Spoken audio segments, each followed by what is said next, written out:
ഹൈറിച്ച് നിക്ഷേപ തട്ടിപ്പ് കേസിൽ വ്യവസായി വിജേഷ് പിള്ളയെ ഇഡി ചോദ്യം ചെയ്യുന്നു. പ്രതികളുമായി വിജേഷ് പിള്ള 40 കോടി രൂപയുടെ സാമ്പത്തിക ഇടപാടുകൾ നടത്തിയെന്ന് കണ്ടെത്തിയിരുന്നു. ഇതിന്റെ അടിസ്ഥാനത്തിലാണ് ചോദ്യം ചെയ്യൽ തുടരുന്നത്. സ്വർണ്ണക്കടത്ത് കേസ് ഒതുക്കി തീർക്കാൻ ഇടപെട്ടെന്ന് സ്വപ്ന സുരേഷ് ആരോപണം ഉയർത്തിയ വ്യക്തിയാണ് വിജേഷ് പിള്ള. വിനീത വിജി ചേർന്നു. വിനീത, ഈ 40 കോടി രൂപയുടെ ഇടപാടുണ്ടെന്ന് ഇഡി കണ്ടെത്തിയിരുന്നു. ഈ വിജേഷ് പിള്ളയോട് ഹാജരാകാനും നിർദ്ദേശിച്ചിരുന്നു.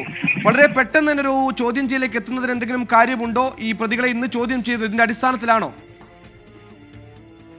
സുഹേൽ, കഴിഞ്ഞ ആഴ്ച തന്നെ ഈ വിജേഷ് പിള്ളയോട് ഹാജരാകണമെന്ന് എൻഫോഴ്സ്മെന്റ് ഡയറക്ടറേറ്റ് ആവശ്യപ്പെട്ടിരുന്നു. എന്നാൽ അന്ന് വിജേഷ് ഹാജരായിരുന്നില്ല. തുടർന്നാണ് ഇഡി വീണ്ടും സമൻസ് നൽകുകയും ഇന്ന് ഹാജരാകാൻ നിർദ്ദേശം നൽകുകയും ചെയ്തത്. എന്നാൽ ഇന്ന് വൈകിട്ട് ഏതാണ്ട് 3 മണിക്ക് ശേഷമാണ് ഈ വിജേഷ് പിള്ള കൊച്ചിയിലെ ഇഡി ഓഫീസിലേക്ക് എത്തിയതെന്നാണ് നമുക്ക് അറിയാൻ കഴിയുന്നത്. വിജേഷ് പിള്ളയുടെ ചോദ്യം ചെയ്യൽ ഇപ്പോഴും കൊച്ചിയിലെ ഇഡി ഓഫീസിൽ പുരോഗമിക്കുകയാണ്. ഒപ്പം തന്നെ മറ്റ് ഹൈറിസ്ക് കേസിലെ പ്രതികളായ കെ ഡി പ്രതാപൻ, ഭാര്യ ശ്രീന എന്നിവരെയും ഇഡി ഇന്ന് വളരെ വിശദമായി തന്നെ ചോദ്യം ചെയ്യുന്നുണ്ട്.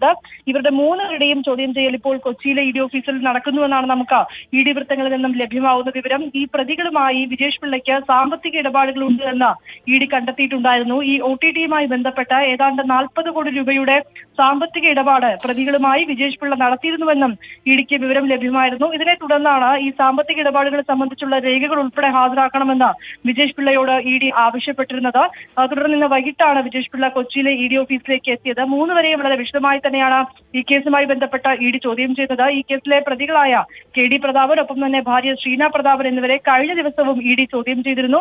മണിക്കൂറുകളോളമാണ് ഇരുവരും ഇന്ന് രാവിലെയാണ് കൊച്ചിയിലെ ഇഡി ഓഫീസിലേക്ക് എത്തിയത്. തുടർന്ന് രാവിലെ തുടങ്ങിയ ചോദ്യം ചെയ്യൽ അല്പസമയം വരെ പുരോഗമിച്ചുകൊണ്ടിരിക്കുന്നുവെന്നാണ് നമുക്ക് അറിയാൻ കഴിയുന്നത്. ഒരുപക്ഷെ ഇവരെ നാളെ വീണ്ടും വിളിച്ചു വരുത്തി ചോദ്യം ചെയ്യാനുള്ള ഒരു നീക്കമാണ് ഈ ഘട്ടത്തിൽ ഇഡിയുടെ ഭാഗത്ത് നിന്നുണ്ടാവുന്നത്. ഹൈറിച്ച് നിക്ഷേപ തട്ടിപ്പ് കേസിൽ ഇഡി ചോദ്യം ചെയ്യൽ 2ാം ദിവസം തുടരുകയാണ്. മുഖ്യപ്രതികളായ ദമ്പതിമാർക്ക് പുറമെ ഇന്ന് വ്യവസായ വിജേഷ് പിള്ളയും ഇഡി ചോദ്യം ചെയ്തുകൊണ്ടിരിക്കുന്നു. 40 കോടി രൂപയുടെ ഇടപാട് ഹൈറിച്ച് കമ്പനിയുമായി വിജേഷ് പിള്ളക്കുണ്ടെന്നാണ് ഇഡിയുടെ കണ്ടെത്തൽ.